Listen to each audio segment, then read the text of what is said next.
Hello and welcome to Talk the Thrones. We are here to break down the 6th episode of the 2nd season of House of the Dragon. I'm Chris Ryan. This is Ringer Senior Staff Writer Joanna Robinson. That is the Dragon Mount janitor herself, Mallory Rubin. It's getting hot in here. Wow. Warm. Before we get started, I just want to remind everybody, make sure you're subscribed to House of R on Spotify or wherever you get podcasts. Make sure you're subscribed to the Ringerverse on Spotify or wherever you get podcasts. And make sure you're subscribed to Ringerverse on YouTube so you can watch us and tons of other stuff. Yeah. Hey, this episode of House of the Dragon was pretty interesting. Hey. I want to ask you, between How to Train Your Dragon, Yeah. Aemon shuffling his cabinet, Yes. Rhaenyra finding love in a hopeless place. Yeah. This is for both of you. What was the most interesting thing that happened in this episode? What's the big headline? Oh, the biggest, most important thing I think is that Jason Lannister is for some reason bringing a lion to the battle. Yeah. And I thought I should bring a lion to the podcast today, but I didn't have one. But yeah. They're waiting in some wheelhouses Great. over there. Yeah, should I make mine that we finally got to see baby little hatchling Stormcloud and we just like talk about. But is that like legit, or do you really think that's what like people should go away from this episode thinking Yeah, about? that we saw a tiny little Stormcloud? Yeah. No, I think the headline is that this was an episode about deeply broken people finally saying to themselves or out loud to another person, I am lost. I'm sorry. I'm sorry. I need help. It's my fault. I need help, or Yeah. let me help you. Good, And so- it was beautiful. It was like Succession then. Okay, let's break down the 6th episode of the 2nd season here. We're gonna do the recap. Let's do it, man. It's Jason in the streets and Tyland in the sheets, baby. No? Yeah. The great machine of war grinds on in this episode as both sides try to amass power, whether it's through air superiority, ground game, or backroom political dealing. I wonder where that comes from.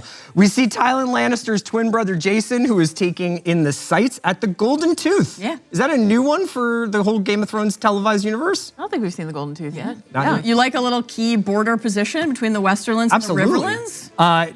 Jason's got a lion in tow. He loves a Lannister twin. I do. That's true. You genuinely do. The slow march towards Harrenhal continues. Back in King's Landing, Aemon is acting more kingly by the day, which is to say, he's being a bit of an asshole. Yeah. He wants to partner with the Triarchy. He wants Kristen to march on Harrenhal, even though a lot of his men still have ash on their armor. Yeah, a lot of head bandages in the courtyard. A lot And he of wants head his bandages. mother take up a hobby. Allison, get off this council. He still likes his grandfather, though, and he wants Otto to be his hand, provided Otto can be found. Speaking of hands, Corrales is done listening to Mazzy's star in his room and decides to join the war effort. In his first council meeting as Rhaenyra's hand, his queen unveils her new app, Rider, R-I-D-R, kind of. Did you trademark that before putting that out into the world, the public domain here? I thought about it. Matching randos with royal blood with Seasmoke, the dragon who loves meeting new people. Sir Darklyn, come on down. Darks is a really good sport about this, but he gets to the final rose presentation with Seasmoke, and pride comes before the fall. And just like the San Antonio Spurs in the 2013 NBA Finals, he starts celebrating too early, getting incinerated by his would-be dragon partner. RIP also to the trainer, armed only with a stick, who cut his own throat while dying in a fire. I mean, That he was had the wild. dagger. He had the dagger ready for the throat It slicing. seems like he was more prepared to die in fire than train the dragon. Yeah. Correct. That was such a shocking moment that it made me wonder if it was a Valerian like blood mage ritual. It just seems like the fire would kill you. Why slit your own throat? It just seems like flammable sticks is not what I would use to hurt a dragon. No, that's true. You got to get some know? sort of plastic. At Harrenhal, Damon's visions have reached stunt casting proportions, and he's now recreating moments of his life with his late brother, King Viserys. Paddy Considine is back, but playing much of the same material he had in season 1. And after our confrontation with Alice by the Weirwood tree, Daemon starts to realize his place in the world. He's a piece, not a player. His reward for listening to Alice? She sends an owl hitman to kill an old man Grover Tully, thus putting the Riverlands houses back on the board for the Blacks, I believe. In Bastard and Smallfolk news, Alan and Adam have different visions for their futures, with the former seemingly wanting a life outside of Corlys's attentive spotlight, and the latter wanting to be a part of history. Hugh and his family are pumping Temple of the Tog because they're going hungry. So this is your new weekly bit. I don't love think it. so. And Ulf is finding himself should be. susceptible to Auntie Green's gossip. I don't know why people are talking trash about the Greens. They're kind and caring people. Just ask Aegon. Oh, you can't, because when he's not sleeping, he is loopy on Milk of the Poppy or getting mad dogged by his brother. The only person who seems to have his best interest at heart is Larys Strong. The two bond over deformity and being spurned by Aemond, but one can never really trust Larys's intentions, can they? Correct. Alicent Hightower has a bunch of free time now because her husband's dead, her dad is in the wind, and she's been dismissed from the Green Council, and her lover is on his way back to Lore. So she reconnects with her brother and then takes Helena on a hellish adventure into the city. Their candlelighting trip coincides with a riot over dwindling food supplies among the small folk. This ends with knights slaughtering said small folk, which will do wonders for the Greens polling in King's Landing. Two more things happen. Mysaria and Rhaenyra kiss, and Adam claims Seasmoke, I think, as his dragon and starts riding around Spice Town. I approve of both of these developments, and that was the recap. Val and Joe. Christopher. I thought we could start from a kind of 10,000 foot above question. Dragon's idea. Dragon's point of view. Yeah. This is an interesting episode because compared to the sort of chunk of the middle of the season that had us all running around in circles, we can't believe how insane this is. You know, we had Rhaenys, we had Jaehaerys' death or whatever. Yeah, or whatever. Guy, little baseball head. Loves them. The twins, Eric and Arik, you cannot forget that. Eric and Arik, that one really threw me for a loop. Yeah. You know, Game of Thrones, when they made it the first series on HBO, it had so much like guidance from the text, right? Like George R.R. Martin explaining characters' psychology through these POV chapters, so much action taking place in multiple locations that was eventually like you could see everything kind of converging, but the journey was the fun part. Yeah, and then they ran out of text and it was fine. They ran out of text and they nailed it. Equally as eloquent and sensical. I would say that I'm starting to notice in House of the Dragon that they're balancing the fact that they have like, I don't know, not that much text to work from, right? So they're imbuing a lot of these characters with psychology, with motivation, with moments of reflection that I think probably are show inventions and show embellishments. Not that that's a bad thing at all, but I was wondering if for readers like yourselves, you're starting to notice any of these sort of like the stitching going on. Yeah, I mean, we've been talking about this, I think, for the entirety that we've been covering House of the Dragon, in that in the first season, there was this idea that the show was the real story. Yeah. And the book, because it's told from multiple people's, I heard this, I was there, I was this septon, a mushroom who wasn't there, had an idea about what happened. Stand with mushroom. So the show is the real story. Since George R.R. Martin has said in an interview, he's like, no, there's no real story. So it's all sort of whatever you decide. The TV show is a story. The book is a story. But until I guess George R.R. Martin writes a whole other book series with POV chapters, no one can nail down exactly what happened. Unless it comes down to how many legs a dragon has, and then there is, in fact, one real story. A lot of firm opinions on that. George has a lot of firm opinions. How many legs does a dragon have? Two. That's what I thought. But not on the Targaryen Targaryen sigil on the show, and he wrote a very long blog. Does it have arms? The wings are the front feet. Yeah. Is the sort We'll of send idea. you the link. I guess Don't I you hadn't worry. really ever considered that, to be honest. We'll send you some readings. George has. We'll send you some readings. George has it covered. But so, yeah, I like this question because I think what we like to do when we compare the text to the show is wonder, like, okay, if the stories are so different, if in this section of the story they're like, Rhaenyra wasn't really around and we're watching Rhaenyra do all this stuff, then to whose advantage is it to say Rhaenyra wasn't really around, or locking the gates of the city was Alicent's idea, or whatever else the differences are from the page to the screen? What is the like propaganda essentially that we're reading here, and whose point of view does it cut out? Whose agency does it undermine, and who is it propping up? I'm almost starting to think of it as like pro-green propaganda. The show? Interesting. Written by Chris Ryan? Yeah.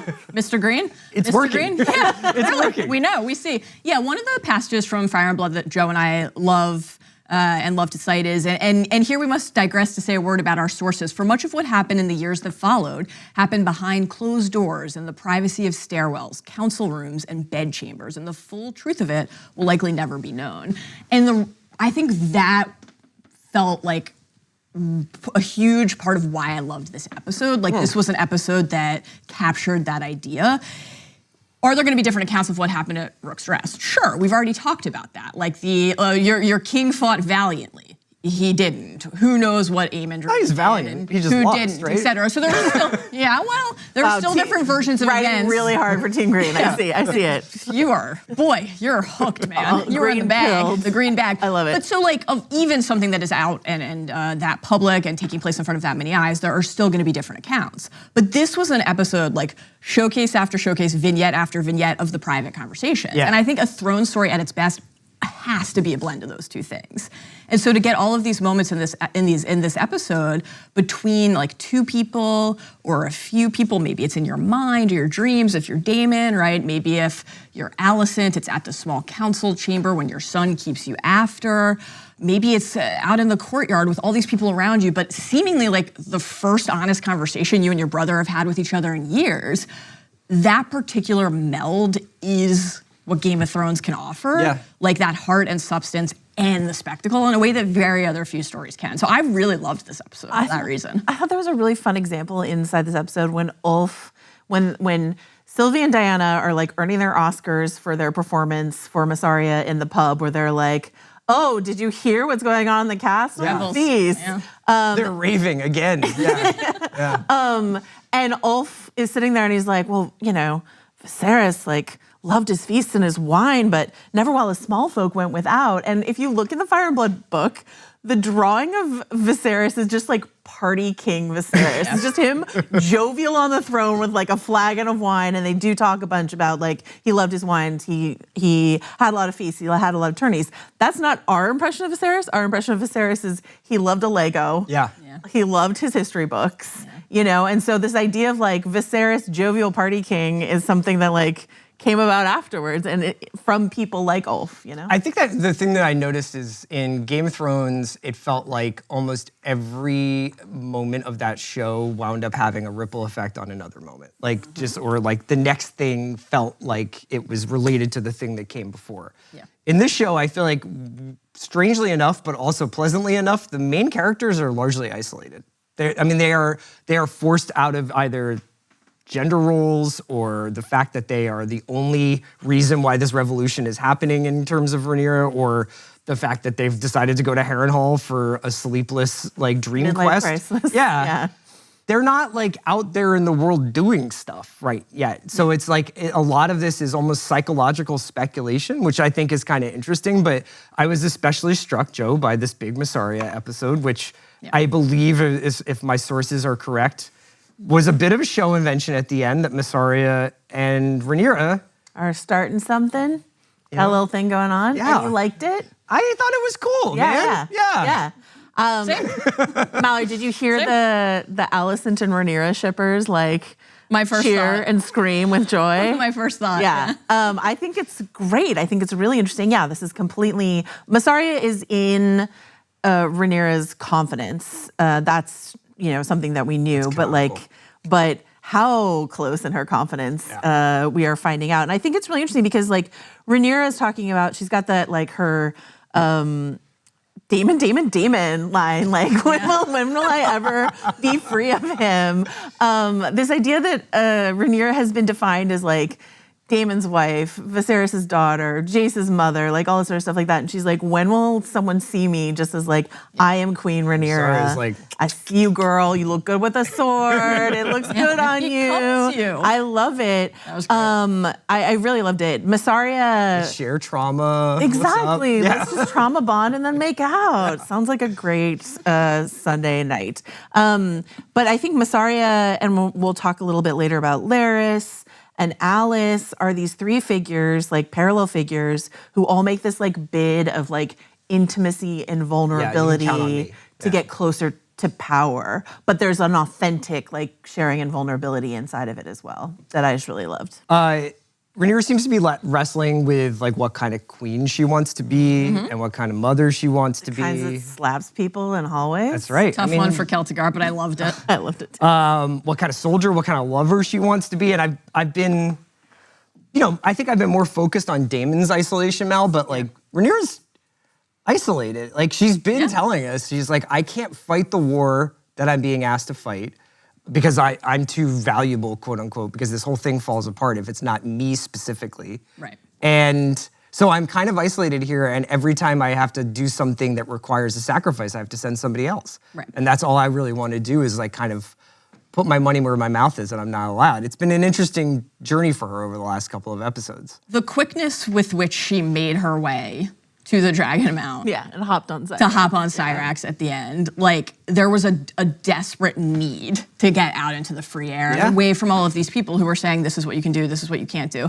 I thought that the way that she spoke about Jace to Mysaria was really interesting because she's like, my own son questions my capabilities, how I rule a kingdom when my own son doubts me. But what did we hear from, and I'm not saying that's not true. He is like, go get Daemon, we need Daemon, you have to stay put. He is doing that also, but he was like, my ruler is my mother and I do not wish it otherwise. Yeah. I mean, he says that, but he also was like, Mom, did you slap someone in the hallway? Well, he seemed to just really everyone be into the gossip. He's like, the castle is a buzz. In front of everyone. A buzz. The trending topics are myriad. But I thought that was notable because there's a lot of positive stuff happening with Jace and Rhaenyra. They're undertaking this mission for pairing riders and dragons together. There is a partnership there amid the isolation that everybody is feeling. And yet, because of those factors that I think you're absolutely correctly identifying, everything is amplified and feels a little bit more keen. And so I loved that we got to hear Rhaenyra basically explain why she and Daemon were drawn to each other in the first place, which sort of tells us that before any of this, before the Dance of the Dragons, all of those things were still true, right? Someone like Daemon was gonna feel like he didn't have the love of the person he cared about most in the world, Viserys, but Rhaenyra did, and he coveted that. Rhaenyra was gonna think like, I don't get to be free, I don't get to do the thing I want, I'm not a man, but Daemon is. Like, it made me think of the conversation we had at the beginning of the season when you were like, is love dead? Yeah. We talked about, well, was that ever what it was with them? And when she says two halves of one whole, it's like, there was almost a practical, but like also reckless need that brought the two of them together. We can do something if we are united that neither of us can alone. And that's what so much of this episode is about, fellowships and unions and like Aemon firing 2/3 of his small council. Sending away specifically like Kristen, Alicent, to the people who know him best. Yeah. The people who hold him in some sort of judgment, and then the people who are the most inclined to question him. He doesn't want that, right? He says he doesn't like lickspittles, but he doesn't want people who are questioning Why him. does he keep Orwell there though? Because like Orwell's the most like sassy of all the small council members. Great run for Orwell. There's a moment later in the episode when, I mean, it's probably my favorite scene of the episode where Gwen and Alicent are talking. This was and wonderful. It's a really lovely scene just between the performers, but the writing is really good because you hear about how specifically royal families in this world just don't really know each other. Like they're either married off, they're sent away to be wards, they go off to war, they may have different fathers and different, whatever like the situation familially is. And it was like, is this the first time these two have ever had a conversation? Added to which she doesn't know her other brother, Darren, at all. Like she's just her like, son. her son, right? Her other son, Darren. Like she's like, I'm kind of like a stranger to my own family in that way. What she really needed in that moment is to know that at least one of, well, Helena's pretty chill with her crickets that sing or don't. This one's not singing anymore. Have one normal scene, Helena. Just one. But like Aegon's goo and Aemon is like, she's alluded to him to being a monster multiple times in the season, and she's like somehow. And this is the episode where she was like, I don't think I did a great job as a mom, as evidenced by being fired by my son just now, and the other one being a pile of goo. But what about Darren? Is he nice? And Gwen, the way that Freddie Fox, who was so good in this scene, the way that he would occasionally just like look across the courtyard at Kristen Cole, like not make eye contact with her and like look at Kristen Cole, or the sort of like doom hanging around, like back to battle. He's still bruised and battled from the last one, but he has this moment where Freddie Fox, the actor, and Gwen Hightower, the character, are just like, he's kind, which is just such a gift he gave Alicent. He's like, guess what? One of your sons isn't a psycho asshole. And I'm sure you did your best. Yeah. Like it felt like that would be the most precious thing somebody could say to her, especially now. And we were all like, But like an act of kindness. This is one of the things, again, there's always this connection between Alicent's storyline and Rhaenyra's storyline, and this is one of the things that Mysaria voices to Rhaenyra, like why does she believe in Rhaenyra? Why did she choose Rhaenyra, right? And it's about being stalwart, which she's using to describe Rhaenyra. That's actually a word we hear Gawain used to describe Darren, so another kind of like direct tie there. But the grace, like finding just a iota of grace inside of you for another person in a world like this, it was beautiful to watch Gawain. And the Kristen looks were really striking because it felt to me like when she first began engaging Gawain in conversation, he was like, I know you're not here for me. Like, you definitely came out to say goodbye to Kristen. And she's like, I'm gonna give you my favor. He's like, oh, how nice. Yeah. And then Allison definitely had the vibes at the party where somebody is like, yeah, sure. yeah. Oh, that's crazy. Yes. Is that fun? Yes. And then, so to your point, the Darren thing it led to that really poignant exchange. I also thought it was just like a hysterical and like a wink to the audience who was so impatient for Darren that I actually genuinely like appreciated. I know you've been waiting for Darren. Multiple mentions of Darren this season. Calendar, right? Definitely. You're Darren, hyped. Who is her son. Third son, yes. But anxiously awaiting his arrival. We have. And has a dragon. Named. No, we're not going to spot. To the point, Chris, that you made about like more broadly, do these families know each other? Inside of this exchange, Otto comes up. Otto comes up with Aemond, right, in the hand conversation with Larys. We'll talk about that later. Deeply painful.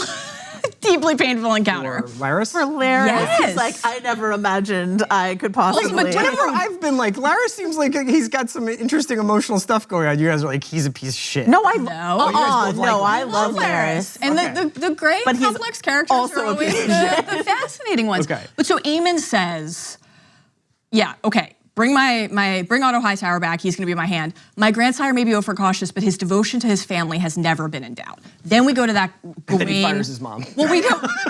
Yes, but we go to that Gawain Alicent conversation, and she's like, "Have you heard from Dad?" He's like, "Well, if he were going to write a letter, it wouldn't be to me. Yeah, you were his favorite." And so you have Otto propped up as this guy who cares about his family, is devoted to his family endlessly. What does that actually mean? He's devoted to the advancement of the Hightower agenda. Does he care about any of the people who are a part of that family, though? But what's wild is, like, if we go back to season 1, it wasn't even Otto the main driver of that agenda. Right, he it was being driven by his brother. Yeah. This is not actually what we're talking about right now, but because we're talking about just like in general the Greens. What was your reaction, Chris Ryan, #1 crab feeder fan, when the Triarchy got a shout out? That's like, where did this take you? This is why we do what we do. This is why we get up in the morning, is to get the crab feeder back in the mix. Well, he's dead. His legacy, you know what I mean? Someone, and also crab feeder could just be a title. Like maybe somebody from the Triarchy. The Dread Pirate Roberts? Crab feeder 2. This is why he's the Judgment Day. I love it. No, I was, first of all, glad that watching season 1 had a purpose. So like the first few episodes of season 1 being largely about this pirate that never really mattered would have been a bummer. So I'm glad the Triarchy came back around. And I also love Aemond kind of being like full rebuild. You know, I'm changing out like the front office here. No team of rivals, team of agree with me. Of Lick Spittles. Lick Spittles was a little heavy rotation in this episode, but Salubrious was also in this. Salubrious was good. All right. Should we can't really go much further without talking about dragon sowing. Right? I did want to ask you both one last. Obviously, I can't believe I'm the one delaying dragon sowing. Christ, what a twist! But while we're on Aemond, because I don't know if we'll circle back to him on the Sylvie front. Yeah.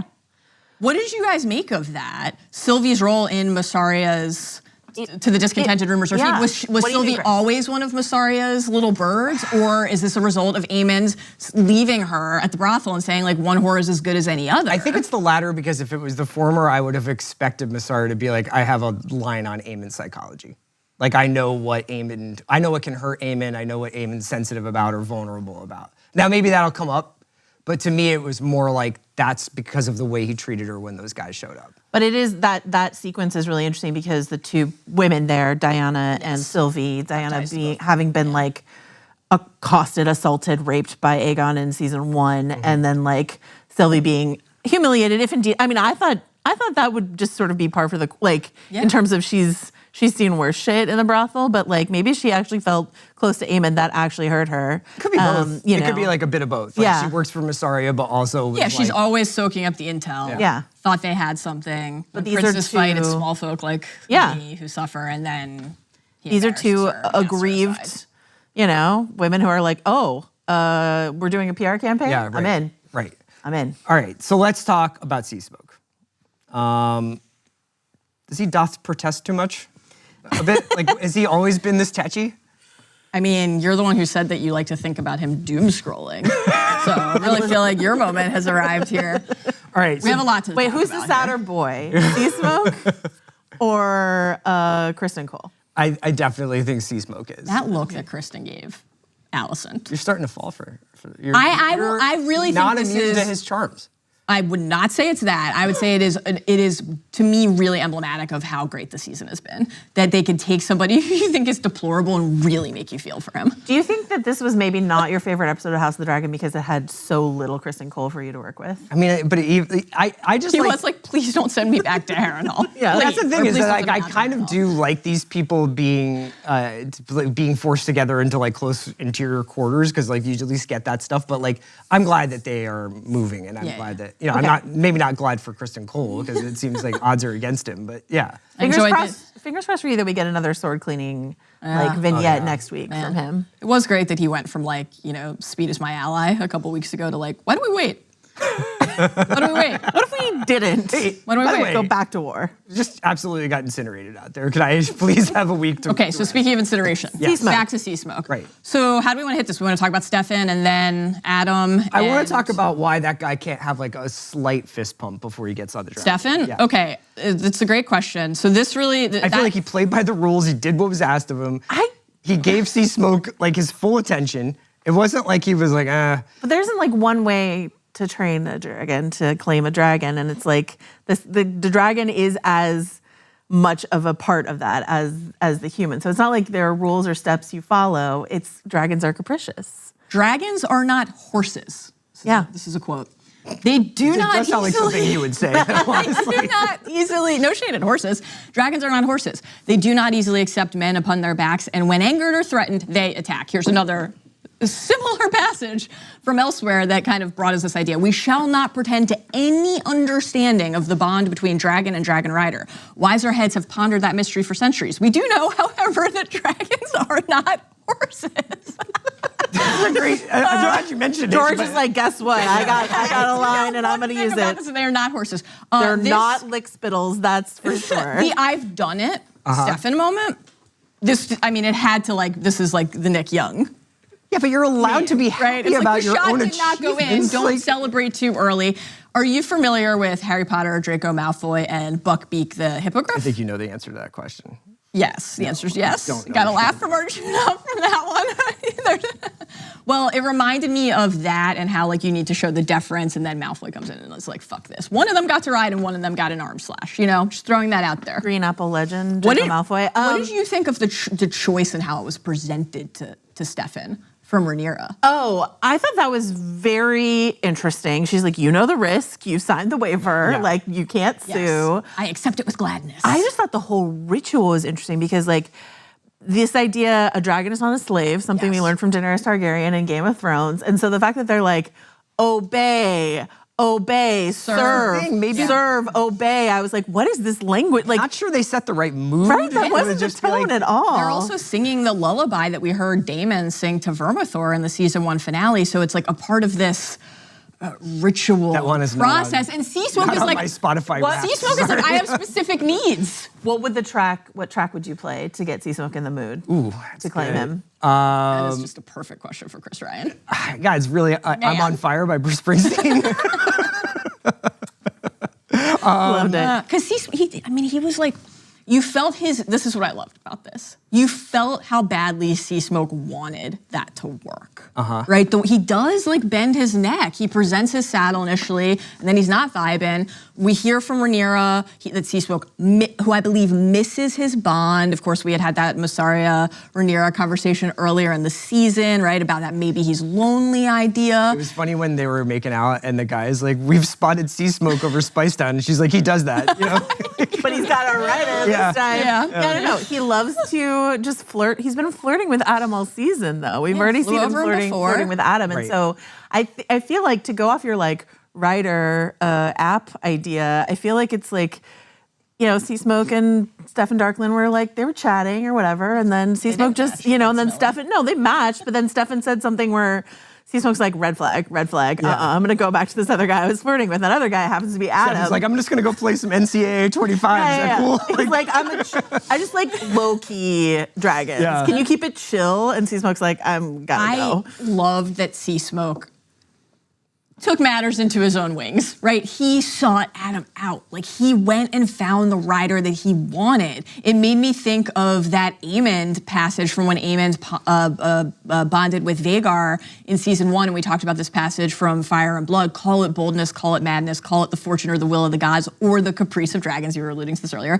Who can know the mind of such a beast? Like, we try to piece together any little kernel we get, and we have a big canon update that we should talk about in terms of a new kernel, a data point of like what we understand about how a rider and a dragon compare, which is, well, we'll hit that in a second. But so like, we around that don't know anything. And the text constantly reminds us. And so every time we learn something new, it feels like this massive thing, but then we still have to ask ourselves, well, is that just like an outlier or is that a key variable? I just thought this was a really fun way to expose a blind spot for Rhaenyra, right? Because the idea that Jason Rhaenyra come up with last week in the library is we'll look for our highborn distant cousins to claim. Blood, not bastards. No, not bastards. Right. No, we'll specifically noble blood. You know, blood. and she says, when she's talking to Mysaria, she's like, as if an ancient Valyrian beast could suffer a Darkland to ride it. And she's just sort of like, one for House Darkland. Yeah, and last week she's like, put a Tarly on it, put a Malister on it,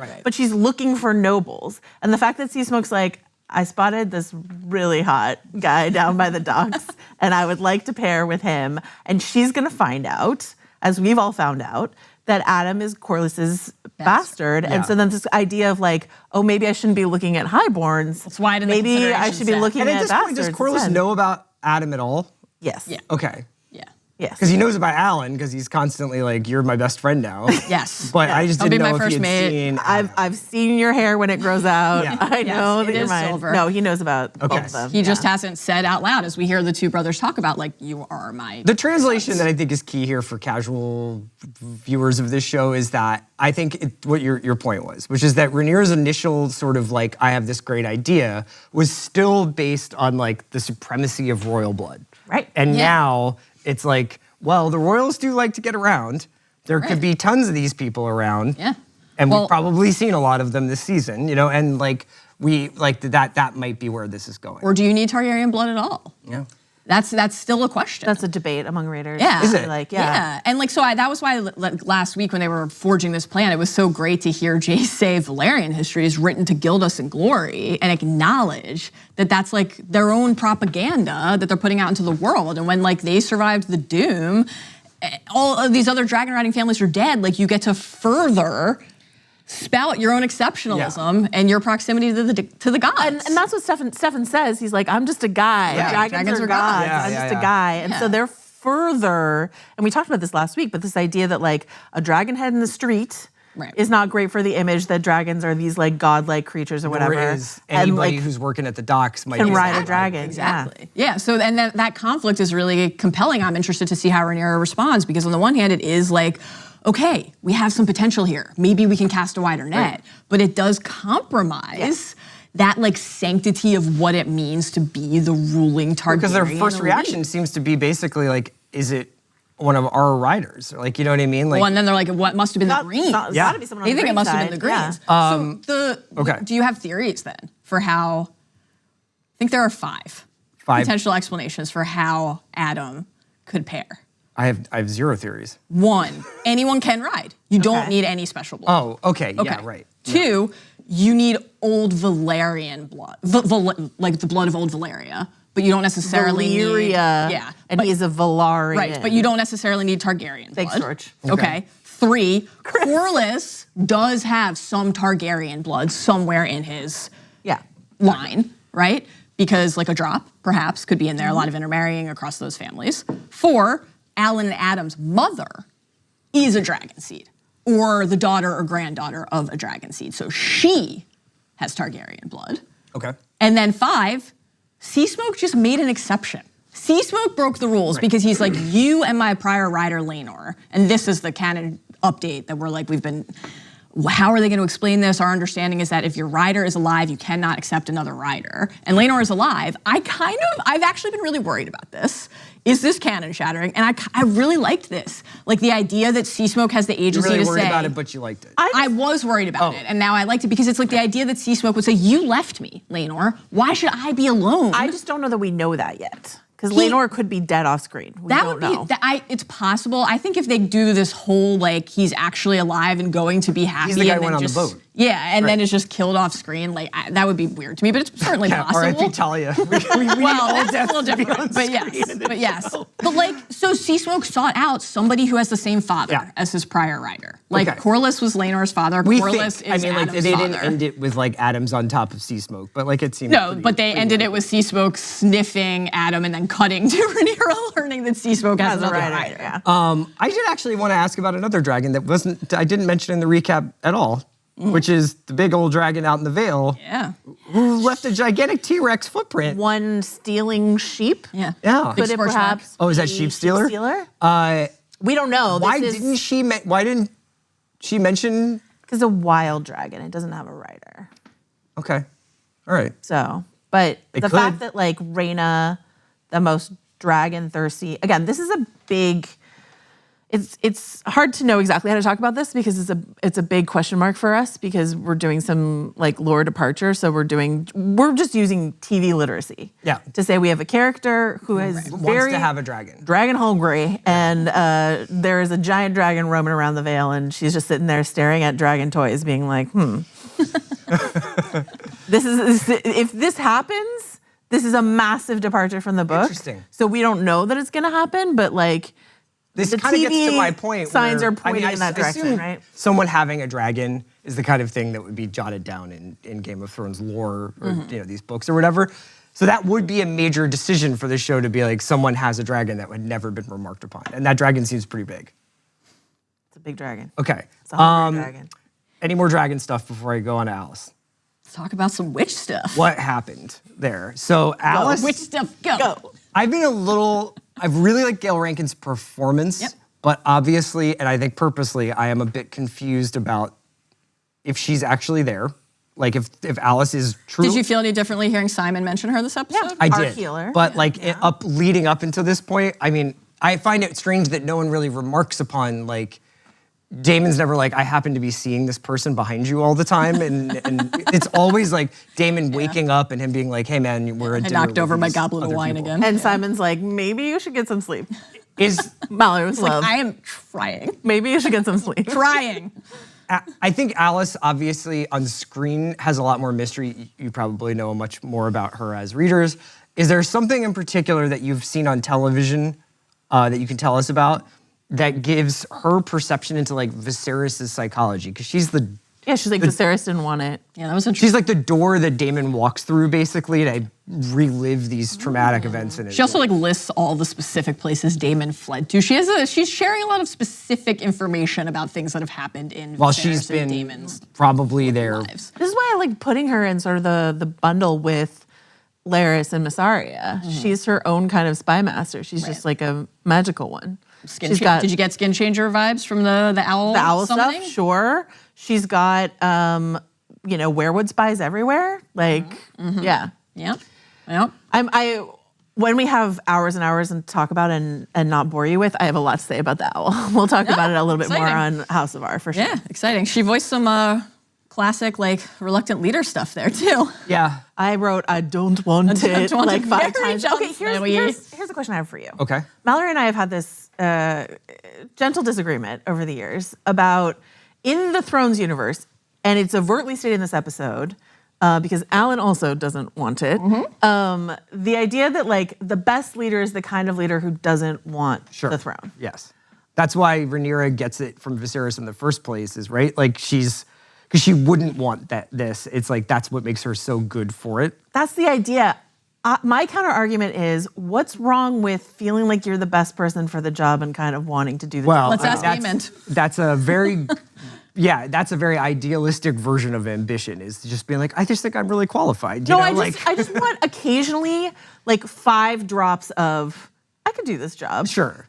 Every single time in Thrones and a lot of other fantasy properties, when it's just sort of like, Didn't we I get that don't when want Sir it. Darkland was like, sure, I'll do it? But then they get torched. I've done I would it. just like someone to be like, yeah, I can do this and be good at it. I agree. It would be nice if people were a little bit more enthusiastic about their That's part of what I have really destinies. enjoyed about Rhaenyra's arc, is I think she's occupied all of those spaces at some point in time, starting off as the like, I just want to fly around on my dragon and hang out with my friends. I never jest about cake. And then she's like, this is my birthright and I have been deprived and I would be better at this than the Greens.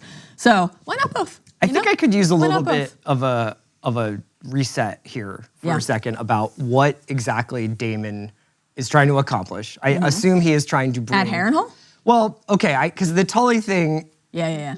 is delivered in a dialect that is, discernible but not exactly clear, where it's kind of like, okay, there's this Tully guy who is dying. Yeah. But he is still One the person Lord that Paramount. all of these families look to Yeah. be like, do you want us to go green or black, right? Yeah. Now, among those families in these little pockets of the Riverlands, they're all fighting with each other. Correct. Yeah. But they do still pledge allegiance to this guy, the Tully, the head of the Tully household, Yeah, correct? yeah. It's like the Starks in the north or the Aarons in the Okay. Vale, right? Like the Tullys are the Lord's Paramount. But like Grover Tully has been so ill and so bedridden that they have their power has been sort of Leaking anus. diminished. Yeah. Right? So he's just like one feather pillow on the face away from a younger, Now more- we got that. Yeah. Now, did the owl just give him a little shove into the I creepy eye? just loved like Alice. I don't think it was the owl itself. Can I imagine it? Yes. That the owl is just absolutely. like, Yeah. you can die now. Like, Yeah, maybe the But then owl I'm was mad like we didn't get that scene. a healing assistant when Alice went in. I love the idea of Alice boosting her own legacy as a dispenser of prophecy by being like 3 days hence, and then it's like, that's just how long it's gonna take me to go kill this guy. Yeah, in 3 days hence, as the dragonflies. Yeah. Oh, man. I loved this. The Daemon and Dreamland stuff, which has been, I think, divisive among the audiences. We've really enjoyed it. I think it's gone on a bit long. But I think this is the end. Just Yeah. I think this is the last. feels like the we were culmination. saving Viserys. He has his breakthrough. We learned in season 1, Larys says this thing about Harrenhal passing judgment Yeah. on those who pass beneath its gates. So this idea that like this was in some way a test for Daemon that he finally passed, because instead of chopping Rhaenyra's head off or fucking his mom, Tough one still. he Scoops up his brother and holds him. he says, I'm sorry, I should have been there for you. The fact that they replayed a scene Yeah. from season 1, a scene that we talk about all the time. Constantly. But then like I went back and rewatched that scene to sort of like, write down the differences. They did seemingly bring Patty I know, Considine. for a second Yeah. I was worried they were using recycled footage, but Yeah. they did not. And I'm so curious to hear what you think the key difference is, but a key difference that I found is in the original scene, they had that conversation.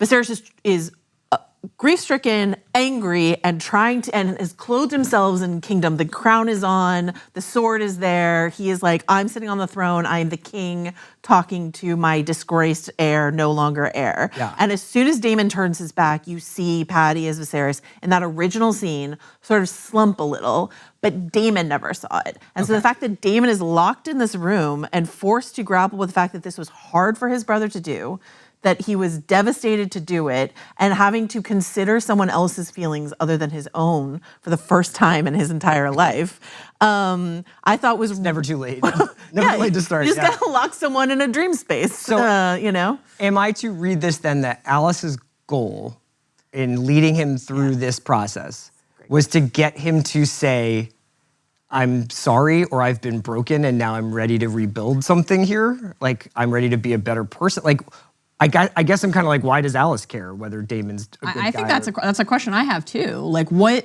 Because she could have just let Damon leave. Yeah. Right? It was just last episode that probably she's could've like, kept him look in at there all and this had him shit running around you in brought circles. here Yeah, with you. yeah. And I don't know that I think we can speculate, but like I don't think we know the answer to why she chooses to say, no, you actually can't do anything. Another like do nothing, right? Moment.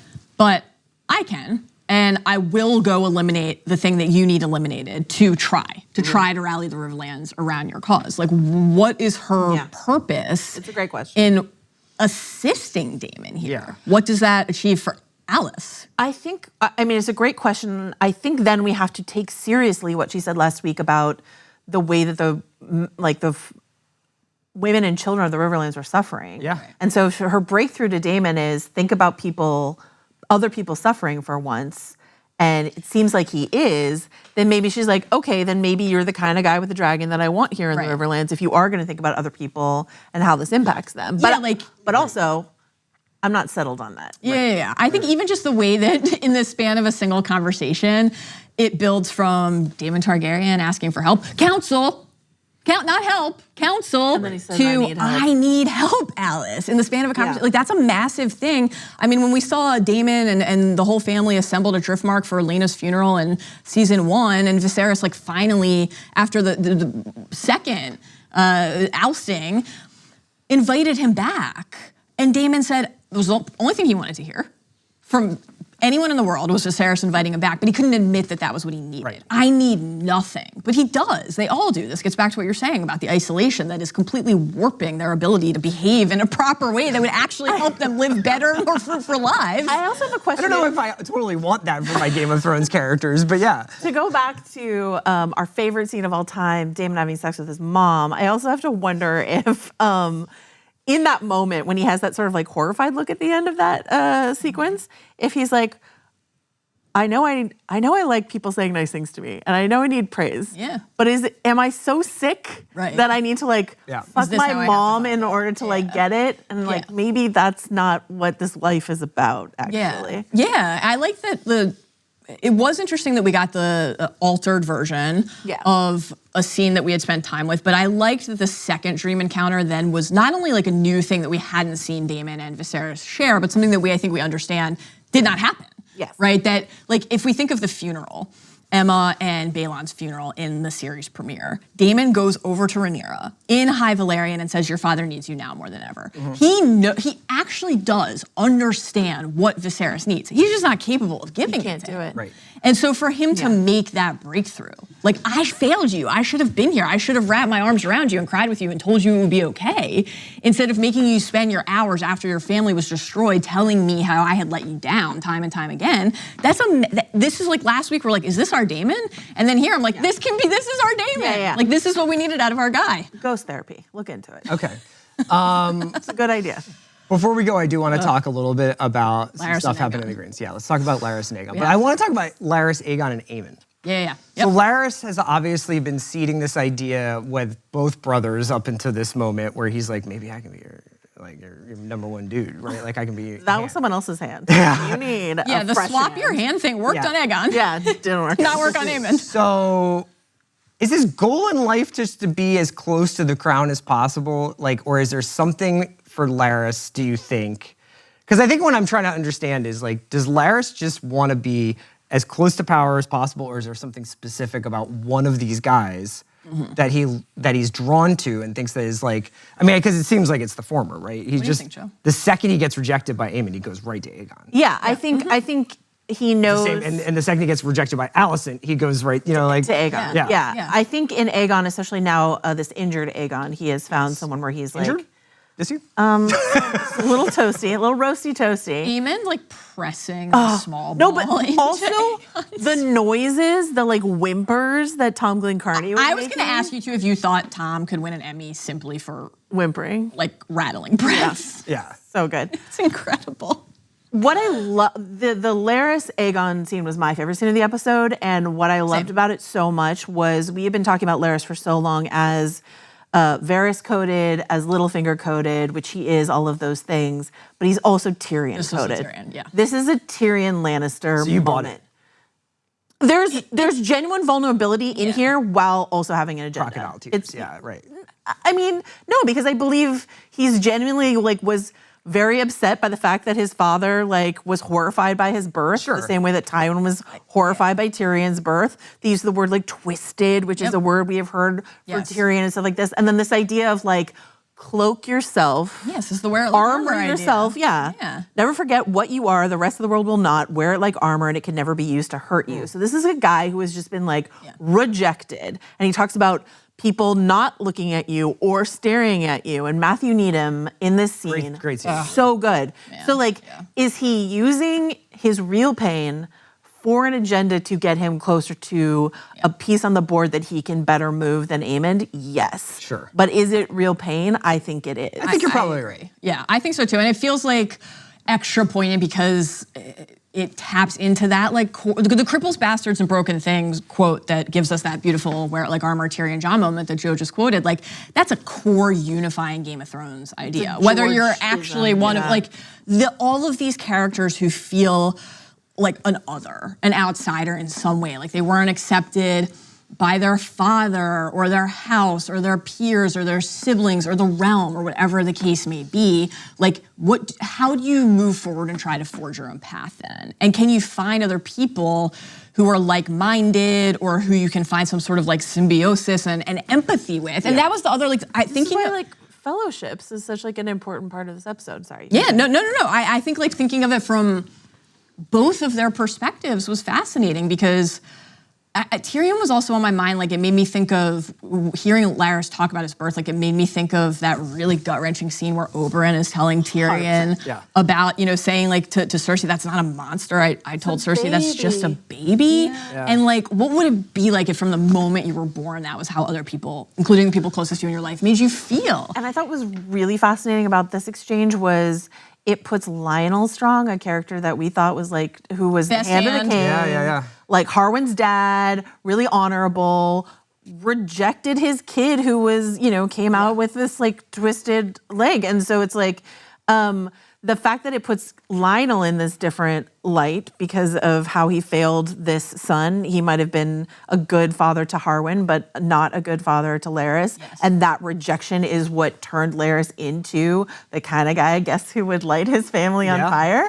But also, just blame the curse. There's this interesting little morsel of like an Alice reference here, right? Where he says, my father accused someone in our household of sorcery. So like, was Alice cast out by Lionel? Was she complicit in the burning of Harrenhal? Like, we don't know. Those are just questions, but I love this. That's really fascinating. You know what, actually, it's funny because we were talking about this and I was, in my mind, what popped up as you were talking about like this sort of rejection and this childhood trauma that Larys experienced is the Aemond Alicent moment. Of course. When she's like having you avenge like the, what is it, the indignities? What did she say? Like something like, but she's basically like, have you not sufficiently like avenged your childhood yet? And he just doesn't say anything. And he's just like, I thought the moment where, cause she's like cupping his face. And he reaches up to pull her hand away, but he like holds on for a second. Cause like, it's actually all he really wants and has wanted is for her to accept him, but he couldn't. I thought it was cool that they shot it from the eye. Yes, this is like a thing that I'm loving over the last couple episodes. It's making it feel like more of a mask. The fact that, like what did he specifically do?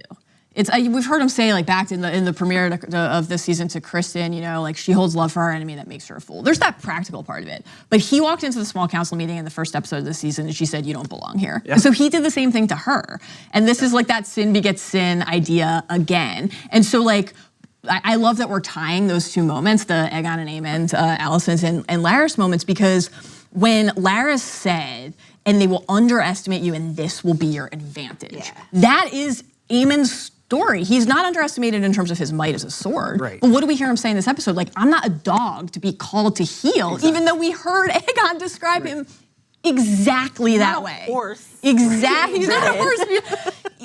Aegon had described him literally that way. He's a loyal hound.